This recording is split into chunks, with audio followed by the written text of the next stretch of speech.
विदेश में अच्छी नौकरी और ज्यादा पैसा और बेहतर भविष्य का सपना करीब करीब हर युवा की चाहत होती है। इन्हीं सपनों और चाहतों के दम पर दलालों ने अपना एक बड़ा कारोबार फैला रखा है। नेटवर्क इतना मजबूत है कि पुलिस के हाथ भी इन तक इतनी आसानी से नहीं पहुंच पाते। युवाओं के सपनों को रौंदने वाले ये दलाल बेधड़क अपना पूरा सिस्टम ऑपरेट करते हैं। विदेशों में नौकरी का झांसा देते हैं, मोटी रकम वसूलते हैं और फिर अनजान देश में ले जाकर आपको पटक देते हैं। तब पता चलता है कि पहले तो बेरोजगार थे लेकिन अब बर्बाद हो गए। मजबूरी और बेरोजगारी का फायदा उठाकर युवाओं की जिंदगी बर्बाद करने का सनसनीखेज मामला जबलपुर से सामने आया है। तो हम एक ही बार दे के आए थे 1 लाख रुपए। हमारे जबलपुर संवाददाता दलालों के चंगुल में फंसे ऐसे लोगों के बीच पहुंचे जो दलालों की चक्कर में पड़कर मलेशिया चले गए और फिर धक्का खाकर वापस आ गए। कुछ ऐसे लोगों से बात की जो मलेशिया में फंसे हैं और उनके पास वापस आने तक के पैसे नहीं हैं। बहुत ज्यादा यानी हर एक चीज की परेशानी जाती, खाना पीना रहना। हमारे संवाददाता दुर्गेश साहू ग्राउंड रिपोर्ट तैयार कर जबलपुर के रद्दी चौकी इलाके में पहुंचे। तंग गलियों से होते हुए बेहद साधारण से घर में पहुंचे। यहाँ पर उनकी मुलाकात हुई इमरान अंसारी से। ये है मोहम्मद इमरान अंसारी, 4 भाई बहनों में सबसे बड़ा है।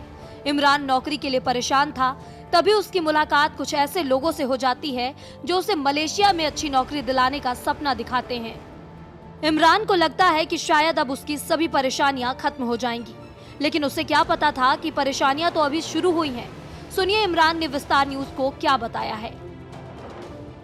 कि मैं जबलपुर में था, मेरे पास काम नहीं था, तो मैं नौकरी की तलाश में था। मेरे दोस्त कुछ ने बताया कि ये एजेंट है, मलेशिया भेजता है। तो मैंने उनसे मिला, बात किया, बताया कि आपको पीटीपी कंपनी में लगाए गए 45,000 रुपये महीना मिलेगा और आपका खर्चा 90,000 रुपये रहेगा। मलेशिया भेजने के बाद 10 से 12 दिन में काम चालू हो जाएगा। मैंने फिर 2-3 दिन बाद कहीं से इंतज़ाम करके 90,000 रुपये दिया, फिर मलेशिया गया। मलेशिया की कंपनी में उसे 45,000 रुपए महीने के हिसाब से नौकरी दिलाने का वादा किया गया। मलेशिया जाने के लिए एजेंट ने 90,000 रुपए मांगे और इसके बदले मलेशिया में रहने खाने की व्यवस्था करने की बात कही गई। लेकिन कुछ हफ्तों बाद ही उसे समझ में आ गया कि वह बुरी तरह से फंस गया है और अब यहाँ से निकल पाना बेहद मुश्किल है। एजेंटों का अंतर्राष्ट्रीय रसूख इतना है कि वो गैर कानूनी तरीके से बॉर्डर पार कराते हैं। मोहम्मद इमरान अंसारी को ऐसे ही गैर कानूनी तरीके से मलेशिया ले जाया गया। जब मैं बैंकॉक बॉम्बे गया, बॉम्बे से बैंकॉक गया, फिर बैंकॉक से मुझे एक जंगल में ले गया था। मुझे बताया नहीं गया था कि गलत रास्ते से ले जाएंगे। जब वहाँ जंगल में ले गए तो 4-5 बंदे थे हमारे साथ और वो वहाँ के बंदे थे 2-3 ठो। वो हमें जंगल पार करवाए, नदी पार करवाए। हम लोग डर गए थे देखकर, पर हम लोग कुछ नहीं कह सकते थे इसलिए कि वो लोग हमारी लैंग्वेज नहीं समझ पा रहे थे। फिर हमने मलेशिया में एंट्री की, मलेशिया के शहर जोर बारू में पहुंचा।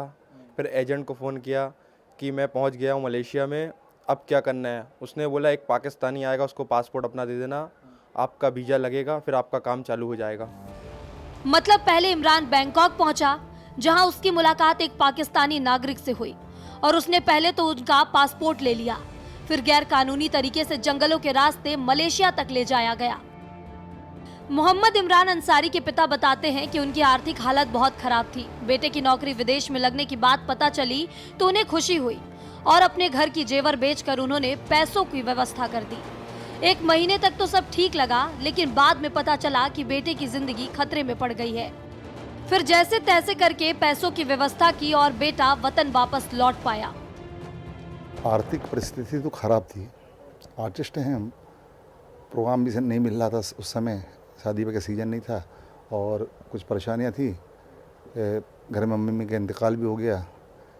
उसके बाद खुशी ये हुई कि चलो, मूड में नहीं थे इसको भेजने के बाहर, लेकिन ये खुशी हुई कि चलो कहीं सेटिंग बन रही इसकी अच्छी, तो अल्लाह ने चाहा तो अच्छा काम लगेगा, इसका अच्छा होगा, तो इसको चला गया ये। उसके बाद 1 महीने तक जो है अच्छी बातें करता था, बहुत बढ़िया बातें करता था। मतलब उसको भी उम्मीद थी कि हम अपने माँ बाप के लिए कुछ कर लेंगे, यहाँ पे आए हैं तो। अब हम लोगों को भी थी उम्मीदें, चलो लड़का गया है, वैसा होगा वैसा होगा, जैसे कि माँ बाप सपने संजोते हैं। बड़ी उम्मीदें थी बहुत ज़्यादा। बट साउथ आया, साउथ से फिर दिल्ली, दिल्ली से फिर लखनऊ, लखनऊ से फिर यहाँ आया। हम तमाम दोस्त इनकी मदद कर रहे हैं। तो बेटा तो आ गया है, बेटे से बड़ी कोई चीज़ नहीं होती, सबसे बड़ी दौलत ये होती है। हम लोगों ने समझाया कि आधी रोटी खाओ पर अपने मुल्क में रहो, अपने शहर में रहो, अपने माँ बाप के बीच में रहो, ये समझाने के लिए हम लोग आते हैं। हम बस एक ही चीज़ कहना चाहते हैं सरकार से, प्रशासन से और ख़ासतौर से गोहलपुर पुलिस से कहना चाहते हैं कि आपके इस इलाके में जो ये जो गतिविधियाँ हो रही इसे रोकी जाए ताकि दूसरे लोग अब और इसके शिकार न बने। इस बीच विस्तार न्यूज ने ऐसे युवाओं से बात की जो वापस आने के लिए हाथ पैर मार रहे हैं, लेकिन दलालों ने उनका सब कुछ छीन लिया है। मोहम्मद इमरान ने मलेशिया में फंसे बिहार के एक युवक से हमारी बात कराई। व्हाट्सएप कॉलिंग के जरिए हमने मलेशिया में बैठे एक युवक से जब वहां के हालात जाने तो हैरान रह गए। आपको भी सुनाते हैं। तनवीर, मैं दुर्गेश बोल रहा हूँ। जी सर। आप कहाँ पर हो इस समय? सर मैं अभी ना मलेशिया में हूँ। अच्छा, कहाँ के रहने वाले हो? हम बिहार के। अच्छा, कैसे पहुँच गए मलेशिया तुम, और क्या काम मिला जो काम को लेकर तुम वहाँ पहुँचे थे? नहीं सर, यहाँ पे मेरा एजेंट है, समझे? समझे, अली मुख्तार, समझे? समझे, जैसे मुझे यहाँ ला के ना फंसा दिया सर। समझे, वहाँ बोला मुझे इंडिया में 45,000 सैलरी है, तुम जाओ, समझे, तुम्हारा 10 दिन में तुम्हारा काम लग जाएगा। सर हम सब भरोसा किए, हम सब आए, समझे। यहाँ मुझे 6 महीना हो गया सर, समझे। 6 महीना से घर से पैसा मांगा के मैं खा रहा हूँ आने के लिए, समझे। मुझे 70,000 रुपया चाहिए, समझे सर। अच्छा, 70,000 रुपये की डिमांड कर रहे हैं वहाँ? मुझे घर जाने के लिए। सोचिए, घर आने के लिए पैसे तक नहीं है, घर के जेवर तक गिरवी रख दिए। हमने एक और जैद नाम के युवक से बात की। वो मलेशिया में फंसा है और घर आना चाहता है। आपको सुननी चाहिए। समस्या ये है कि यहाँ पे ना काम वाम सेट होता नहीं है जल्दी। हाँ। बहुत ही मुश्किल से अगर हो गए तो हो गए, नहीं तो कोई सेट नहीं होता। बस इधर उधर टहलते रहो। बहुत ज्यादा यानी हर एक चीज की फिर परेशानी जाती, खाना पीना रहना तो एक चोट हो ही जाता है, अगर कहीं ना कहीं रहने का हो ही जाता है, लेकिन खाने पीने की बहुत दिक्कत जाती है। अब आपको सरफराज से मिलवाते हैं। इन्हें भी बेरोजगारी और मजबूरी ने दलालों के दहलीज पर ला खड़ा किया। विदेश में नौकरी देने वाले के नाम पर ठगने वाला इस गिरोह के झांसे में आ गया।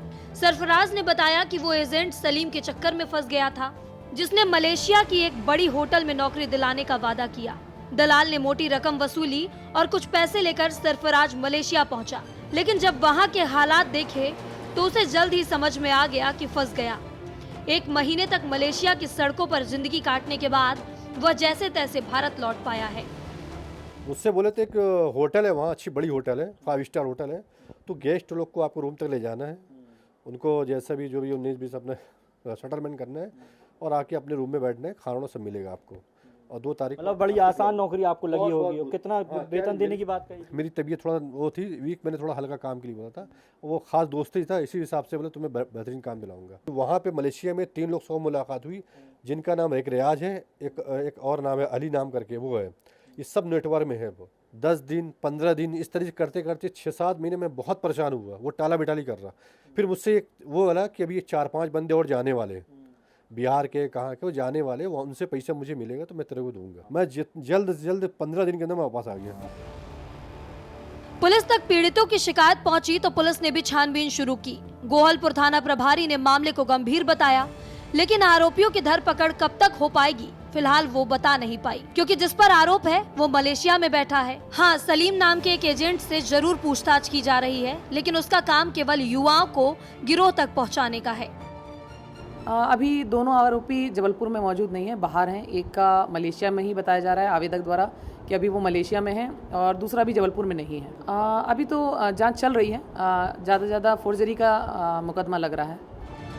ऐसे ना जाने कितने युवा सपने देखते हैं और ये दलाल उन सपनों को रौंद देते हैं। लेकिन ये कोई पहला मामला नहीं है, ऐसे कई मामले पहले भी आ चुके हैं। लेकिन सवाल ये है कि गोरख धंधा इतने बड़े पैमाने पर चल रहा है तो कैसे? हमारी गुहार है सरकार से भी, क्योंकि ऐसे एजेंटों पर कम से कम लगाम लगाई जाए ताकि वो ऐसे बेरोजगार युवाओं को गुमराह ना कर सके और उनकी जान जोखिम में न डालें। ऐसे बहुत सारे युवा हैं जो आज इस पूरे जाल में फंस चुके हैं, अभी भी विदेशों में हैं और घर वापस आने की उम्मीद लगाए बैठे हैं। कैमरामैन नवीन के साथ दुर्गेश कुमार, विस्तार न्यूज।